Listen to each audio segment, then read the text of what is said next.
Farg'onada xitoyliklar ochgan kiyim-kechak do'konida ishonasizmi? Bomba aksiya bo'lyapti ekan. 70 ming so'm sotilgan shimlarimiz 20 ming so'mdan sotilyapti ekan do'stlar. 259 ming so'mlik jinsiz shim 50 ming so'm ekan. Zo'ra?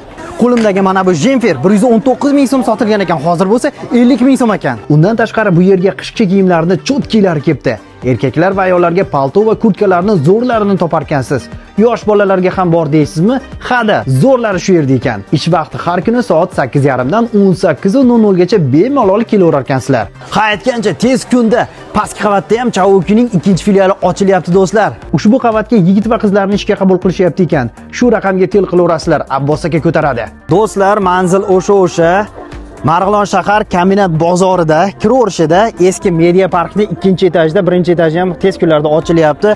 To'liq manzil kerak bo'lsa, Telegram kanalimga kiringlar, lokatsiya joylashtirib qo'yganman. Videoni tezda yaqinlarga yuborib qo'yinglar.